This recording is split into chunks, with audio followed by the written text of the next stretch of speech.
Engineering से related छोटी बड़ी इन्फॉर्मेशन के लिए सब्सक्राइब करिए हमें। हेलो फ्रेंड्स, हाय, मेरा नाम है रॉथर जेलिसिस माय नेम और स्वागत है आपका के हमारे चैनल में।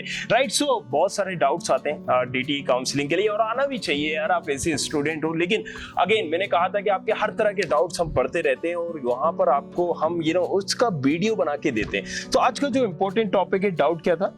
ये कई सारे कमेंट्स, कॉल, मैसेजेस पे स्टूडेंट्स पूछते थे, क्योंकि होता क्या है कि एक होती है जनरल रैंक जिसको हम सीआरएल रैंक बोलते हैं, और एक होती है कैटेगरी रैंक। अगर आप ईडब्ल्यूएस के हैं, अगर आप ओबीसी के हैं, एससी के हैं, एसटी के हैं, या फिर अगर आपका कोई सैनिक कोटा लग रहा है तो उसकी रैंक अलग रहती है। तो स्टूडेंट हमेशा ये कंफ्यूज होता है कि मैं कौन सी रैंक को अपनी मानूं, मतलब कौन सी रैंक में मैं बोलूं कि मुझे कॉलेज मिल जाएगा। अब जैसे कई सारे स्टूडेंट्स हैं जिनकी एससी रैंक लेट से 28,000 है, तो वो तो कहते हैं हमें तो एसजीएस मिल ही रहा है, हमने लास्ट ईयर देखा था। तो कंफ्यूजन यही है कि कौन सी रैंक हमारी अपनी है और हम कैसे एनालिसिस करें कि हमारी रैंक का हमें क्या फायदा होगा। राइट, सो सबसे पहले मैं आपको बता दूं शुरू करने से पहले कि आरजे खबरी नाम से डेडिकेटेड चैनल है। 1-2 दिन के अंदर उसमें वीडियो आने वाली है और यहाँ पर इंजीनियरिंग से रिलेटेड आने वाली है। बहुत सारे खुलासे होंगे। भांडा 4 नाम का एक एपिसोड आएगा और रूबरू विद खबरी और बहुत कुछ है वहां पर, तो जाओ। खुफिया खबरी इज आल्सो देयर। राइट, यहाँ कुछ बंदे से रहती हैं, मतलब खुल के नहीं बोल पाते, लेकिन वहां तो मतलब माचो होने वाली है, समझिए आप। ये एक साथ सारी चीजें होंगी और खुल के बोला जाएगा हर चीज के बारे में। जो हाथ यहाँ बंधे हैं वो खुले हैं वहां पर, तो जाओ जाके जल्दी से सब्सक्राइब करो। नीचे लिंक भी दिया है आरजे खबरी के नाम से। इंजीनियरिंग की हर इंफॉर्मेशन मिलेगी। कम टू द पॉइंट, वापस आते हैं हम। अब आपको कभी भी अगर किसी की क्लोजिंग रैंक देखना है, ओपनिंग रैंक देखना है, एक चीज देखेंगे आप, सीआरएल, जिसको हम कॉमन रैंक बोलते हैं। आपको यहाँ पर एससी एसटी से मतलब नहीं है, आपको ओबीसी से मतलब नहीं है, आपको ईडब्ल्यूएस कैटेगरी में आपकी रैंक क्या है उससे मतलब नहीं है। राइट, सीधी सी बात बताइए, अगर मैं एज ए काउंसलिंग करता हूं तो मैं यहां पर देखूंगा कि सीआरएल रैंक कितनी है आपकी। राइट, अब मैं आपको एक एग्जांपल देता हूं। कोई XYZ कॉलेज है, ट्रिपल आईटी पटना है मान लीजिए, और ट्रिपल आईटी पटना में अगर आपका जनरल रैंक है, आप जनरल वाले, तो जनरल में भी 2 रैंक होंगी, home state, other state Kota. अब होम स्टेट जो कोटा होगा उनको कुछ बेनिफिट होगा और उनको हो सकता है 18,000 तक की रैंक में मिल जाए। राइट, सो होम स्टेट वालों को यहाँ पर 18,000 तक की रैंक में मिले, लेकिन अदर स्टेट से जो आए उनको 17,000 या 16,000 की रैंक में मिलेगा। क्यों मिलेगा? क्योंकि वो अदर स्टेट से। अब होम स्टेट वालों को 2,000 की रैंक का फायदा हुआ ना यहाँ। इसका रीजन ये भी है क्योंकि ऑल इंडिया सीट का कोटा स्टेट बाय स्टेट 10-20% का रहता है, उसकी सीट से 20%। अब हम यही बताना चाह रहे हैं। तो यहाँ पर अगर मान लीजिए 10% कोटा है होम स्टेट का और अब 10% कोटा है ईडब्ल्यूएस का, तो तीनों जनरल में, लेकिन एक का एडमिशन 16,000 में हो रहा है, दूसरे का एडमिशन 18,000 में हो रहा है, दोनों जनरल के, लेकिन होम स्टेट अदर स्टेट हो गया। आप उसी कॉलेज, उसी स्टेट के उस कॉलेज को टारगेट कर रहे थे। ईडब्ल्यूएस कोटा मान लीजिए उसको 20,000 की रैंक में आपको मिल जाएगा। जनरली में एक को 20,000 में मिल गया, एक को 16,000 में, एक को 18,000 में। लेकिन आप सिर्फ जनरल के हैं, आपके पास other state home state quota नहीं है और आपके पास ईडब्ल्यूएस कोटा नहीं है, तो आपकी 19,000 भी रैंक है, या फिर आपकी ये बोल दे कि 17,000 भी रैंक है, तो आपको नहीं मिलेगा। तो ये आपको बस समझना है कि ऑलरेडी ईडब्ल्यूएस के कोटे की वजह से आपको वहां पर एडमिशन 20,000 में हो रहा है ना, तो आप जनरल रैंक से काउंट करो ना। आप ईडब्ल्यूएस रैंक क्यों काउंट कर रहे हो? ईडब्ल्यूएस रैंक ये असल में उनके लिए ड्यूरिंग द चॉइस फिलिंग कि कितने लोग हैं, पहले इसको प्रेफरेंस, पहले इसको, पहले इसको, पहले इसको, पहले इसको, पहले इसको प्रेफरेंस मिलेगा। ये आपके लिए नहीं है, आप समझिए। यहाँ पर आप इसमें दिमाग लगाएंगे तो कंफ्यूजन होगा। यहाँ हमारे लिए है और हमें सोचने दीजिए इसके बारे में। राइट, यहाँ अगर आप सोचेंगे तो बड़े कंफ्यूज होंगे, क्योंकि सबसे ज्यादा कंफ्यूजन इसी चीज को लेके होता है। मेरा एससी कोटा है, मेरी 5 लाख जनरल रैंक है और मेरा एससी कोटा है। तो अगर आप कोई भी ये इवन अगर, चलिए मैं भी खोल लेता हूँ यहाँ पर, मैं यहाँ पर खोलता हूँ एक एमपी का कोई कॉलेज ले लेते हैं, एसजीएस ले लेते हैं। हाँ, SGSITET या DABB ले लेते हैं। DABB में चलिए CS ब्रांच का मैं आपको बता रहा हूँ। CS ब्रांच का अगर हम DABB की बात करें, एक एग्जांपल के तौर पे DABB कॉलेज ले लें, तो अगर इसमें FW कोटा मतलब TFW, जिसमें ट्यूशन फीस बेबर आपकी पूरी की पूरी फीस माफ हो जाती है, तो इस कोटे के तहत आपकी जो ओपनिंग रैंक है वो 23,000 से शुरू होती है, 30,000 पे क्लोज। CS में 30,000 में आपका क्लोज हो जाता है। तो इसका मतलब क्या हुआ? TFW में अगर आपको एडमिशन चाहिए तो इस रैंक के अंदर ही आपका होना चाहिए। ये नहीं है इसका मतलब कि TFW कोटे में ऐसा होना चाहिए, ऐसा कुछ भी नहीं होता है। ओके, URXOP मतलब मतलब जनरल, यहाँ पर अनरिजर्व कैटेगरी। तो यहाँ पर जैसे कि हम देखेंगे जनरल कैटेगरी में अगर CS ब्रांच चाहिए DABB में तो आपकी 29,000 रैंक से 38,000 रैंक अगर आप देखेंगे पहले उसमें तो क्लोज हो चुकी है। ओपन कैटेगरी, ओपन कैटेगरी क्या होती है, मतलब किसी भी स्टेट से कोई भी बच्चा आया है, राइट। अब इसी तरीके से होती है ओपी, ओपन कैटेगरी होती है, और उसी तरीके से होता है home state quota, other state quota. So आपको ये याद रखना है कि अदर स्टेट कोटा क्या है, ओपन कैटेगरी क्या है, और होम स्टेट कोटा क्या है। F का मतलब फीमेल होता है, फीमेल कैटेगरी। तो इन तमाम चीजों को आपको याद में रखना है और फिर आप एनालिसिस कर सकते हैं। अब आप देख रहे हो कि जनरल वालों का यहाँ पर 38,000 में हो गया, लेकिन फीमेल वालों का यहाँ पर अलग उसमें हो गया है, यहाँ पर आपको वो 40 तक चले गए। अब इसी की बात करें हम ओपन कैटेगरी की या OBC वालों की तो 43,000 तक में चले गए। अब देखिए क्या है, आपकी जो OBC कैटेगरी थी ना, इसका मतलब ये नहीं है कि अगर आपकी रैंक 2 लाख है और आपकी OBC कैटेगरी 40,000 है तो आपको यहाँ मिल जाएगा। नहीं नहीं नहीं नहीं नहीं, फिर से याद रखिए, ऐसा नहीं है। आपकी रैंक 2 लाख है तो आपको नहीं मिलेगा, आपकी रैंक 43,000 के अंदर होना चाहिए और आप OBC के होना चाहिए। इसको ऐसा समझिए, आप 43,000 के अंदर होना चाहिए। अगर आप जनरल में होते तो 48,000 के अंदर ही आप क्लोज हो जाता ना। फिर से समझिए, अगर आप ओपन कैटेगरी में होते, किसी मतलब अदर स्टेट कैटेगरी में होते या ओपन कैटेगरी के होते, जनरल के होते, तो आपका कितने में हो जाता, 40,000 की रैंक में भी नहीं होता। लेकिन आप OBC के थे, इसीलिए तो आपका 42,000 43,000 की रैंक में हो गया, राइट। तो ये चीजें आपको समझने की जरूरत है। अगर आप मान लीजिए SC ST के हैं या आप अभी अगर हम बात करें EWS के हैं तो आपका 43,000 की रैंक में हो गया, 45,000 की रैंक में हो गया। क्यों हुआ? EWS कोटा थोड़ी ना, EWS कोटा तो लग चुका है, जब भी तो आप 45,000 तक गए हो, नहीं तो आप 40,000 के अंदर आपका बेसी नहीं होता, राइट। तो सीधी सी बात समझिए, EWS जैसे एक 10% कोटा हो गया, राइट। तो कई बार आपने देखा होगा कि हम गवर्नमेंट एग्जाम वगैरह देते हैं तो कई बार आपने सुना होगा यार मैं 1 नंबर से रह गया, UPSC के एग्जाम में 2 नंबर से रह गए, 3। लेकिन अगर आप OBC के होते तो जनरल का कट ऑफ 60 नंबर पे गया था, OBC का 65 पे गया, SC ST का यहाँ पर 55 में गया, मान लीजिए।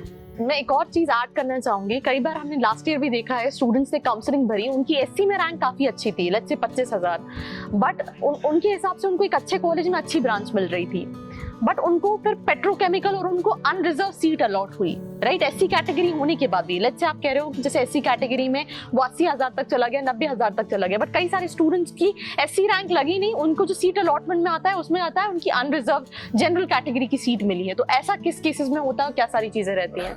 मतलब फिर से आप रिपीट करिए। मैं क्वेश्चन फिर से रिपीट करती हूँ, कई सारे स्टूडेंट्स का क्वेश्चन है, लास्ट ईयर भी हमने देखा है कई बार, जैसे एक SC का बच्चा है, मैं अगर SC कैटेगरी की हूँ तो मैं ये सोचूंगी कि मुझे SC की सीट मिलेगी, बट कई बार लास्ट ईयर हमने देखा स्टूडेंट के अलॉटमेंट लेटर में उसको अनरिजर्व सीट मिली है, उसको SC की सीट नहीं मिली है। तो ऐसा पहले आप ये समझ लीजिए कि अगर SC की सीटें जैसे EWS कोटा है, राइट, तो 10% कोटा गवर्नमेंट ने दिया हुआ है कि 10% सीटें हमने ऐसे लोगों को कर दी हैं जो गरीब है लेकिन जनरल कैटेगरी के वाले के लिए। ये अगर आप गरीब हो, OBC में हो तो आपको EWS नहीं लगेगा, आपको SC ST वालों को नहीं लगेगा, उनके लिए तो ऑलरेडी ये कोटा सिस्टम है ना, है, जब भी तो आप 43,000 में हो रहे हो। EWS वालों के लिए है ये, EWS वालों के लिए, इसलिए 43,000 में आपका हो रहा है। अब EWS वालों के लिए ये इजीली हो रहा है, तो ये पहली चीज चली है क्योंकि अभी नया नया चला है, 1-2 साल पहले ही चला है, तो आपको इसका डायरेक्टली फायदा मिल जाता है। अब जब ये कॉमन होने लगेगा ना, तो जैसे OBC और जनरल वाले में अब ज्यादा फर्क नहीं बचा, ऐसे EWS और जनरल में फर्क नहीं बचेगा, लेकिन अभी इसका फायदा है, अगर है तो आप बनवा भी सकते हैं। अब ये किस केसेस में होता है, SC ST की 5 सीटें, मतलब 5 सीटें हैं तो वो 60 में से 5 सीटें हैं या 6 सीटें, तो 10% कोटा उसका है, इसलिए वो 6 सीटें हैं।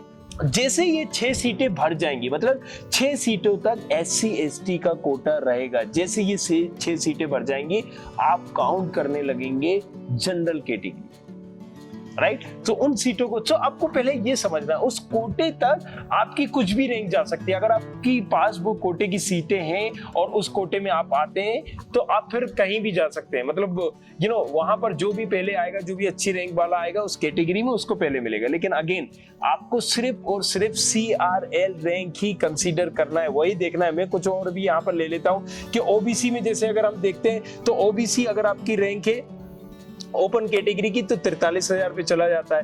ओबीसी अगर आप हैं यहाँ पर, SC ST है तो आपका 2 लाख पे चला जाता है। सो ये जो सारी चीजें हैं ना, SC के थे, ST के थे, तभी तो आप 2 लाख में गए थे, राइट। अगर आप यहाँ जनरल के होते तो 60,000 की रैंक में ही आपका भर जाता।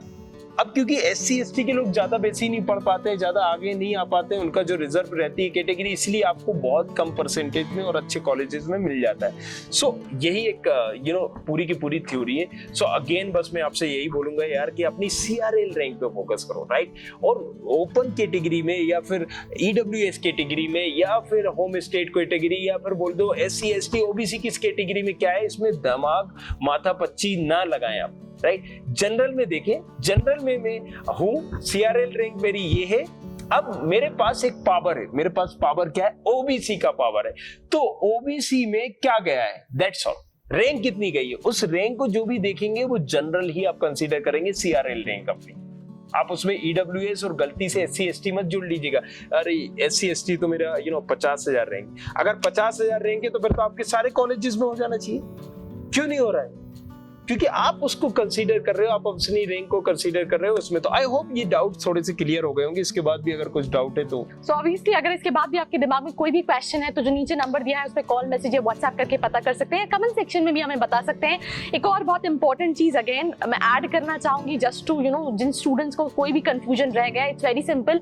ये लेट्स से मुझे SGS ITS में चाहिए, अगर एक सीट है और हम 2 लोग हैं जो OBC कैटेगरी या SC कैटेगरी से अप्लाई कर रहे हैं, तो एक की SC रैंक लगेगी और एक की नहीं लगेगी, उसकी अनरिजर्व रैंक लगेगी। तो अगेन वही एक बहुत इंपॉर्टेंट चीज है कि आप अपनी कैटेगरी रैंक का यूज कितने अच्छे तरीके से कर सकते हो, सो दैट आप अपने ड्रीम कॉलेज के अंदर जा सको। और यही कहीं ना कहीं काउंसलर एनालिटिक्स का रोल आता है। आई थिंक थोड़ा सा और हमें इनको डिटेल में समझाना होगा, तो हम एक और नेक्स्ट वीडियो आपकी डिटेल में लेके आएंगे, जैसे कि इन्होंने लास्ट टाइम अभी लास्ट बात बोली है, राइट। सो हम इसको थोड़ा सा डिटेल में जब समझाएंगे ना तो इनको और बेटर तरीके से समझ में आएगा। सो अगेन मैं बोल रहा हूँ कि आप लोग क्या करते हैं ना कि बहुत सारी YouTube वीडियो देख लेते हैं, इधर उधर से देखते हैं, और उसके बाद एक तरह से देखिए सोर्स पता करना बहुत जरूरी है कि हमने सोर्स कहाँ से लिया है, राइट। हमने ये चैनल ये वीडियो कहाँ से देखी है। आपने देखा होगा आजकल इंटरनेट पे दूसरी जगहों पे बहुत सारी न्यूज आ जाती है, पाकिस्तान ने अटैक किया हिंदुस्तान पे, बम फेंका, हिंदुस्तान ने अटैक किया पाकिस्तान पे, बम फेंका। सो बहुत सारे ऐसे चैनल है जो ये करते हैं, वो वहां पर आ रहे हैं मिसाइल लेके निकल चुके हैं और बस अटैक ही करने वाले, राइट। सो हम हमेशा देखते हैं कि एक सोर्स देखते हैं, क्या आज तक ने दिया है या फिर टाइम्स ऑफ इंडिया ने दिया है, किसने दिया है। अगर मैं वेरीफाई करूंगा तो एक सोर्स देखूंगा, राइट। सो अगेन देखिए बहुत सारे YouTube में भी लोग आते हैं, बहुत सारे लोग क्या करते हैं कि नॉलेज पढ़ते हैं अलग अलग प्लेटफॉर्म से, उन्होंने प्रैक्टिकल नॉलेज नहीं है। जैसे मैं आपको बता रहा हूँ, आप CS करोगे, कंप्यूटर साइंस करोगे, अगर आपको प्रैक्टिकल नॉलेज नहीं है तो आप नील बटे सन्नाटा ही रहेगा। मतलब यहाँ पर आपको कितना भी नॉलेज है, पूरी किताबें क्यों ना रट ली हो, पूरी किताबें क्यों ना रट ली हो, और अगर आपने पूरी किताबें रटने के बाद भी अगर आप CS कर रहे हो तो कभी भी एक अच्छे कोडर नहीं बन पाओगे। ये मेरा वादा है, आपसे चैलेंज कर रहा हूँ। सिर्फ इसी ब्रांच में नहीं, किसी भी ब्रांच में ले लो, प्रैक्टिकल बहुत मायने रखता है। तो मैंने ये टीम ने एक वो देखा हुआ है, वो जाना हुआ है कि प्रैक्टिकल चीजें हमने देखी हुई है, राइट। सो अब मैं जिसे बार बार पूछता हूँ, आप लोग पढ़ लोगे, कहाँ से पढ़ोगे, क्या करोगे। मैं कई बार ऐसे सवाल पूछता हूँ कि आप लोग नहीं बता पाओगे। इवन मैंने कई YouTube वीडियो देखे, अभी यस्टरडे में दे रहा हूँ, तो मुझे काफी दुख हो रहा था। उससे क्या होता है कि लोग थोड़े से गुमराह हो जाते हैं। उन्होंने जो इन्फॉर्मेशन पढ़ी, इन्फॉर्मेशन पढ़ने के बाद उसको क्या करेंगे कि इन्फॉर्मेशन पढ़ने के बाद वो चीज बता देते हैं, रियलिटी कोई बताता नहीं, राइट। इसीलिए मैंने एक चैलेंज किया था। थोड़ा सा हम चाहते हैं, फोकस यही करना चाहते हैं कि यार डिटेल समझो। जैसे अभी हमने आपको बताया है, तो रैंक का महत्व है, OBC SC ST का सबका महत्व है, लेकिन हमने आपको ये बताया कि उसको कैसे जाने, कैसे समझे, राइट। तो आप ये चीजें तरीके अपनाएं ताकि आप में कंफ्यूजन ना हो। इवन मैं बहुत सारे यूट्यूबर्स को भी चैलेंज करना चाहता हूँ कि जिस तरीके आई वाज शॉक्ड कि जिस तरीके से उन्होंने बताया, तो बहुत सारी गुमराह वीडियो हैं यूट्यूब पे और बच्चे वो मान के कहीं ना कहीं वो चीज करने लगते हैं और उसको फॉलो करने लगते हैं। सोर्स देखिए यार, प्लीज सोर्स देखिए, क्या है वो बंदा, क्या किया है उसने, उसका एक्सपीरियंस क्या है, क्या सारी चीजें की हुई है। क्योंकि अगर वो सिर्फ थ्योरेटिकल नॉलेज दे रहा है तो बस यही चीज होता है। अगर मैं किसी को कम्युनिकेट करूंगा, वो किसी और को कम्युनिकेट करके वो किसी पूरी थ्योरी बदल जाएगी कि पहले वाले ने क्या बोला है, right. So again choice filling करते टाइम किसी की ना सुने, एक फैक्ट पे जाएं, डीटी की ऑफिशियल पे जाएं, डीटी की ऑफिशियल पे जाके ये सारी चीजें समझे तो इट वुड बी बेटर। नहीं समझ पाते तो हम कोशिश करते हैं कि आपको कुछ बेटर एक प्रॉपर नॉलेज दे पाए।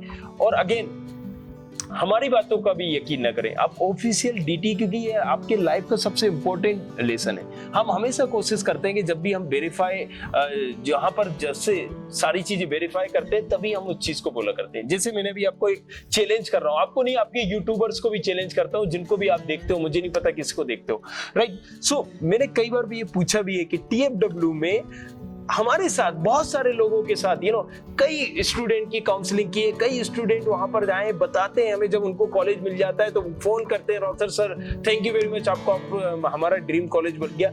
मैं अगर आपको TFW राउंड में कोई या हम बोले कि आपको एक सीट मिल जाती है TFW में, मुझे इंटरनली करना है, अपग्रेड करना है, तो बताइए मुझे ये बताइए, इस पे वीडियो बनाइए और बताइए, वेरीफाई करके बताइए आप इसको कि क्या मिलेगा मुझे, राइट। सो ये प्रैक्टिकल चीजें, ये जो है ना, ये एक जब तक आपने नहीं किए ना काउंसलिंग, ये बेटर वही बता सकता है जिस बंदे ने, कोई स्टूडेंट नहीं बता सकता, राइट। आपको वही बता सकता है, काउंसलर ही बता सकता है, या एक प्रोफेसर ही बता सकता है, एक फैकल्टी ही बता सकता है, और कोई नहीं बता सकता। ये पढ़ के आप नहीं कर लोगे, आपको नहीं समझ में आएगा कि आपको TFW में सीट मिल गई तो अब क्या होगा मेरा, अगर मुझे वो सीट पसंद नहीं आएगी तो अब मेरा क्या होगा। मैं चैलेंज करता हूँ, आप पूछिए उनसे डायरेक्टली ये क्वेश्चन पूछिए, फिर मुझे बताइए। सो राइट, तो थोड़ा सा प्लीज यार, काउंसलिंग का टाइम है, मैं नहीं चाहता हूँ ये सारी चीजें करना, बट अगेन मैं चाहता हूँ कि आप लोग थोड़ा सा सीरियस लें इस चीज को, राइट। बहुत सारे लोग कह रहे हैं कि काउंसलिंग इज नथिंग, बट ठीक है, नहीं है, इसको हुआ नहीं बनाना है, इसको पैनिक नहीं होना है, बट सीरियस लेना है हमें,